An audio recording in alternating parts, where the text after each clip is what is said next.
আসসালামু আলাইকুম বন্ধুরা, তোমরা কেমন আছো? আশা করি তোমরা খুব খুব খুব ভালো আছো। হাসিনাস লাইফস্টাইলে তোমাদের সকলকে স্বাগত ও শুভেচ্ছা জানাই। আজকে তোমাদের সামনে একটি গল্প পড়ে শোনাবো। গল্পের নাম রাজার গোঁফ চুরি, লিখেছেন সমর পাল। তাহলে শুরু করছি বন্ধুরা। গল্পের নাম রাজার গোঁফ চুরি, লিখেছেন সমর পাল। হট্টমালার দেশে এক রাজা ছিলেন। রাজার নাম গম্ফুশ্বর। রাজ্যের সাধারণ মানুষজন থেকে বিদ্বান ব্যক্তি সবাই রাজাকে সম্মান করতেন। রাজামশাই যখন ঘুমোতেন তখন রাজার বিশাল শোবার ঘরের দরজা বন্ধ থাকত। অবশ্য প্রহরীরা দরজার সামনে বিশাল বারান্দায় দাঁড়িয়ে পাহারা দিত। রাজার ঘুমের সময় রাজপ্রাসাদে কোনো রকম শব্দ করা বারণ ছিল, যাতে তার ঘুমের কোনো ব্যাঘাত না ঘটে। বাইরে কোনো রকম শব্দ না হলেও রাজার নাকের ডাক ছিল যথেষ্ট। সেই শব্দে ও নিঃশ্বাস প্রশ্বাসে রাজার বিশাল গোঁফ দুখানি মোচার খোলের মতো দুলতে থাকে। একদিন রাজামশাই ঘুম থেকে উঠে আয়নায় দেখতে পান তার গোঁফের একদিক একটু ছোট, এদিকের গোঁফ আরও বেশ কিছুটা কাটা। মুখের চেহারা বদলে গেছে। রাজা খুব চিন্তিত হলেন। রাগে মন্ত্রীকে বললেন, এরকম হওয়ার কারণ কি? মন্ত্রী আমতা আমতা করে কোনো সদুত্তর দিতে না পেরে বললেন, রাজপ্রাসাদের নাপিতকে খবর দিতে, কারণ তিনি এই বিষয়ে বিশেষজ্ঞ। রাজামশাই তখন নাপিতকে ডেকে পাঠালেন। নাপিত এসে রাজার গোঁফ পরীক্ষা করে বললেন, এ নিশ্চয়ই কোনো পোকামাকড়ের কাজ। রাজা শুনে নাপিতকে বললেন, ঠিক আছে, আপাতত তুমি গোঁফের দুদিক সমান করে দাও, যাতে দেখতে খারাপ না লাগে।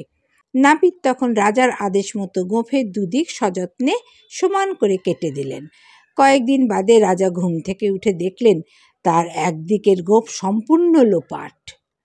রাজা রেগে আগুন হয়ে উঠলেন। লজ্জায় মুখ দেখানো বন্ধ হবার মতো। রাজা তখন নিজের মুখ পাগড়ি দিয়ে ঢেকে মন্ত্রী, পুরুত, কোটাল সবাইকে ডেকে সভা করলেন। এ নিশ্চয়ই কোনো দুষ্ট চক্রের কাজ। চক্রের প্রধানকে যেমনভাবেই হোক বন্দি করতে হবে। রাজা হুকুম জারি করলেন শোবার ঘরে ও সব জানলা দরজায় পাহারা জোরদার করার জন্য। কর্তব্যে গাফিলতি হলে পাহারাদারদের গর্দান যাবে। রাজামশাই নাপিতের পরামর্শ মতো আর একদিকের গোঁফখানি কেটে দিলেন। না কেটেই বা উপায় কি? ওই মুখ নিয়ে তো আর রাজসভা চালানো যায় না। রাজপ্রাসাদে জোর পাহারাদার ব্যবস্থা করা হলো।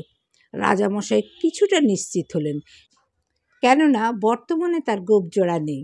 এইভাবে বেশ কিছুদিন যেতে যেতে রাজার গোঁফ আবার গজিয়ে উঠল এবং রাজা বেশ চিন্তিত হয়ে উঠলেন।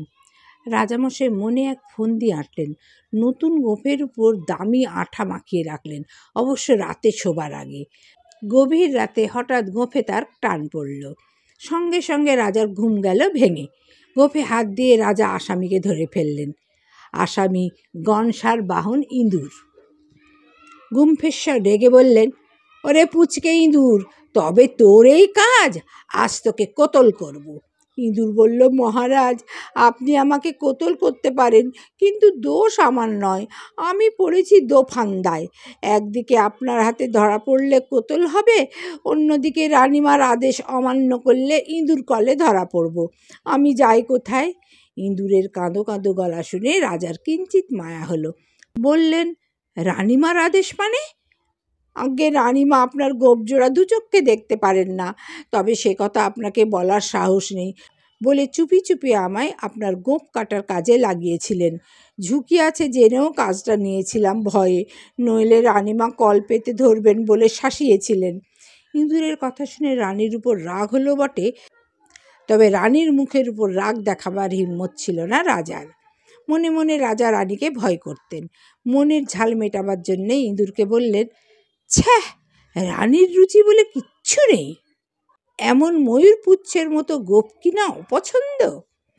তা তো বটেই মহারাজ, ইঁদুর সায় দেয়। ইঁদুরের সঙ্গে নিজের রুচির মিল আছে দেখে রাজামশাই খুব খুশি। প্রসন্ন চিত্তে তাকে ক্ষমা করে দিয়ে বললেন, মাপ করে দিলাম তোকে, আজ থেকে তুই আমার ধানের গোলা পাহারা দিবি। তথাস্তু বলে ইঁদুরও পালালো। রাজাও গোঁফে তা দিয়ে রাজকার্যে মন দিলেন। বন্ধুরা, তোমাদের যদি গল্পটা ভালো লেগে থাকে তাহলে লাইক, কমেন্ট, শেয়ার করে আমার পাশে থেকো। আবার আসবো পরের বারে তোমাদের সামনে নতুন গল্প নিয়ে। তোমরা সবাই খুব ভালো থেকো। আল্লাহ হাফিজ।